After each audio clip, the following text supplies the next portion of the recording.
right. Ooh. Cool. So Smells very good.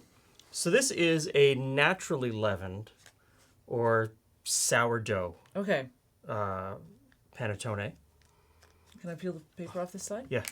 Smells really good. And I think we got pretty good crumb. Some good, really nice big air holes in there. Didn't rise as much as I thought it was going to, or I think it should. Well, it still looks pretty fluffy, though. Yeah, and that's technique. So, speaking of technique, let's go. This is Saturday morning. Let's go back to Thursday afternoon when I started this. Welcome, friends. Today we are making a somewhat simplified version of a sourdough or naturally leavened panettone. And I say simplified because I've cut out some steps that are in the full-on panettone recipe. This can be very involved. So we start out with some starter, strangely. And this is a 50% hydration starter or stiff starter. And I have fed this 3 times today. So every, 3.5 to 4 hours, I would knock it back, discard, and then feed it again, which has left it sweet, but not sweet. So it's not quite as sour as a full-on sourdough. What you're doing is you're allowing the yeast to activate and get really active, but the lactobacillus takes a while to catch up. So the pH isn't quite as low, not quite as tart, not quite as sour, but still very active. Next in, having said that, is instant or active dry yeast. And the reason you want to put in some commercial yeast, even though it's naturally leavened, is the rest of this dough is so incredibly rich with eggs and butter and sugar that the natural yeast could have a really hard time leavening the dough and really puffing up. The commercial yeast just gives it a little bit of a boost. So that's in. Next in goes some sugar, and that is one of the reasons that this is such a difficult bread to make. And I'm just going to stir that together just to soften up that starter. Just because it is such a stiff, low hydration starter, I want to give it every opportunity to get mixed fully into this pre-ferment. So next in are egg yolks and the flour. And I'm just going to mix that by hand just to get a little bit of a ragged dough. Now we'll put this on the stand mixer and start building some gluten before we add the butter.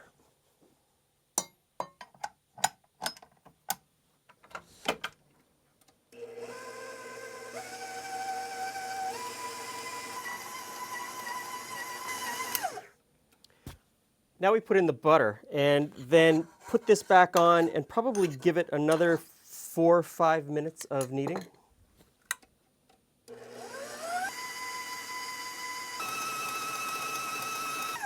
Okay, so it came together into a ball, a really nice glossy ball, and then it fell apart again, which is okay at this stage of the game because this is really just a pre-ferment. We're going to get the yeast started, and then tomorrow we're going to come back and finish the dough. So this just gets covered and sits on the counter, room temperature, 12 to 14 hours.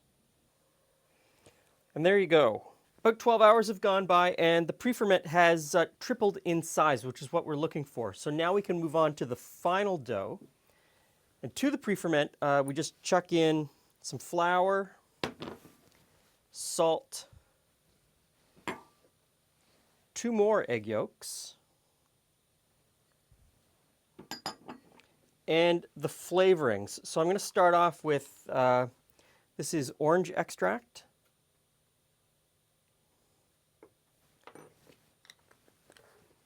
and then lemon extract,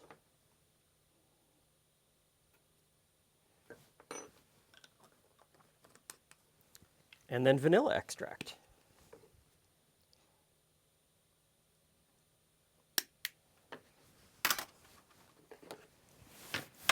And then about half of the water that's remaining.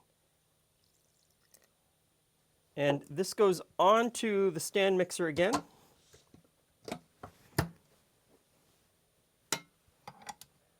And then we just bring this together into another dough.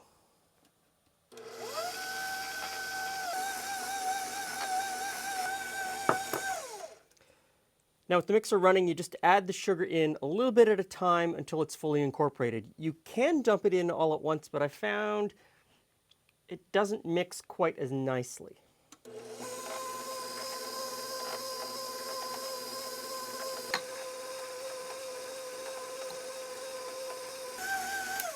Now it's time for the butter. And again, with the mixer running, a little bit at a time. I would probably say 3 separate additions to get this butter fully incorporated.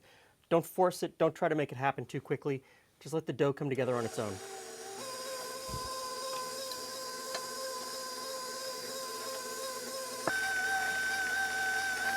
Hear that?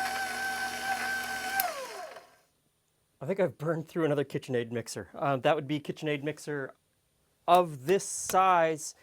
In the 10 years I've been on YouTube, this is probably the 9th one I've burnt out.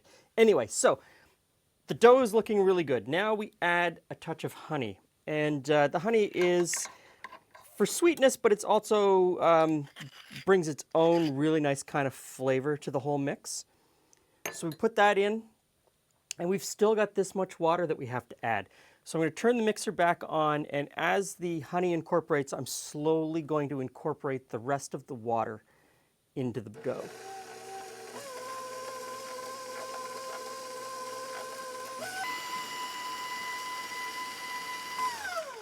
Looking good. Now for the fruit. So, in go some golden raisins. Don't care how you feel about raisins. I kind of like them in it. This is candied lemon peel. And this is candied orange peel. Lots of opportunity to put different fruits in if you want different fruits. You could put chocolate chips, you could put nuts. Really, it's your bread. Put in it what you want to eat. So now I'm just going to put this back on. I'm going to knead it until all of the fruit is fully incorporated.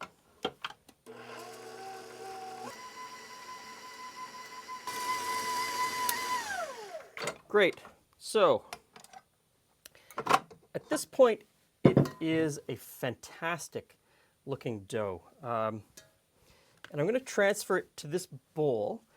And we're just going to give it one more hour before we shape it. So into this bowl, the dough goes. I've got a little bit of butter in the bottom so that it doesn't stick. I'm going to put the lid on, and in about a half an hour, I'm going to come back and fold it. We've got a really good rise happening here already. And now what you want to do is just fold from the outside into the middle and spin the bowl. Maybe do this 6 to 8 times. And this just helps to build the gluten structure. It's sticky, it's a little bit greasy. It'll be okay. Your hand is the best tool for this job.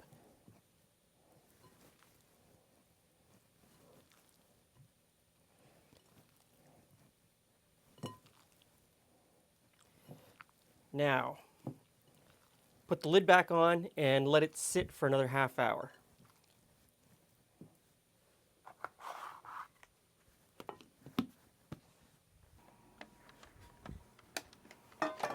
Today I'm going to use these paper Panettone molds. I find they're just easier to put a skewer through and hang upside down when you're cooling the Panettone, which is very important with this particular recipe. I've already poked holes in here with the skewer so that when I pull it out of the oven, it'll be very easy to get the skewer through. If you don't do that ahead of time, you will be in trouble. And trust me, because I've done it. Now, you could also use one of these 6-inch cake pans and just build a parchment paper ring inside, just so that when it rises above the cake pan, it doesn't flop all over the place. This is what I use in the other recipe that we released this week. Take a look for that one. Now, we are ready to pull this out, divide it, and shape it. first things first, I'm going to put a little bit of melted butter on my workbench. Very important. I'm also going to put it on my hands. You could also use grapeseed oil, a very neutral flavored oil. When I say neutral flavored oil, it has no flavor. Butter is the most traditional, however. So, you're going to get butter everywhere. It's going to be slippy. It's going to be slidey. There's no getting around it. So, out onto the bench. This dough looks and feels absolutely amazing. So a little bit of butter, my hands, a little bit of butter on top. Now the idea is, the first few times you make this, you just want to get it into the molds. Don't try to be a hero. Just get it in. Divide it in half, as close to half as you can get. As you can see, this dough is very loose, very wet. It's not too sticky because I've got a lot of butter on my hands. And, you know, the whole idea that you want to shape it is great, but really, just get it in the mold.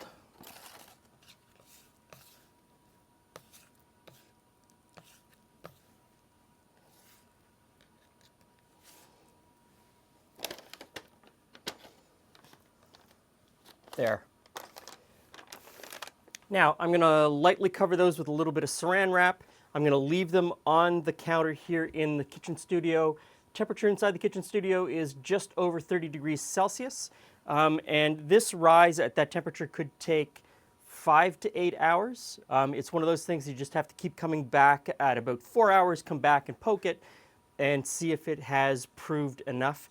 If your kitchen is sort of the standard room temperature, which is somewhere around 20 or 21 degrees, this rise could take 10 to 12 hours. So we'll just wait it out.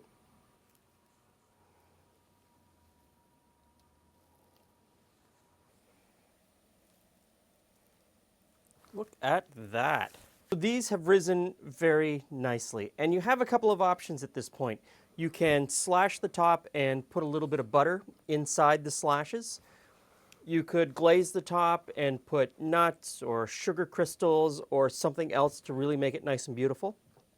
I'm going to slash the top and put butter in and then stick these in the oven to bake them off.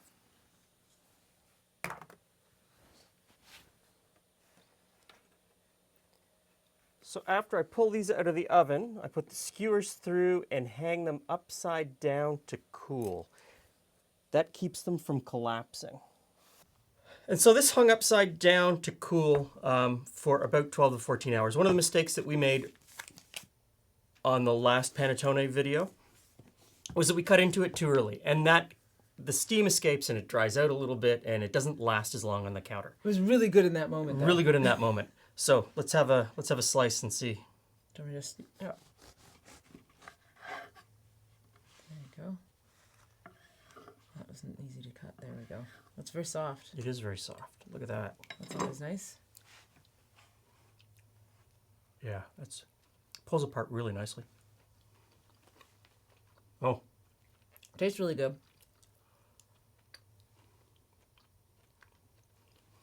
Mm-hmm. Mm-hmm.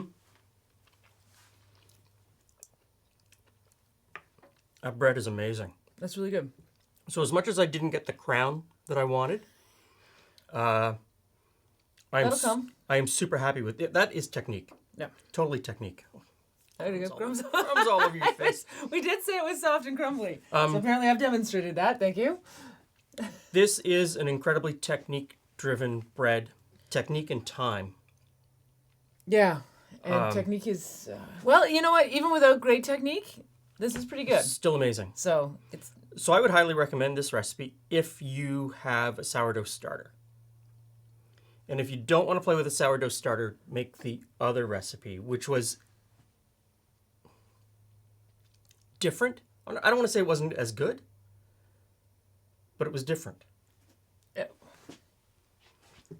This is amazing. I think I might. Mm-hmm. This could be quite evil. We now have 2 loaves of this sitting in our house. Panettone. Excellent. So thanks for stopping by. Carve out 3 days of your life to give this a try.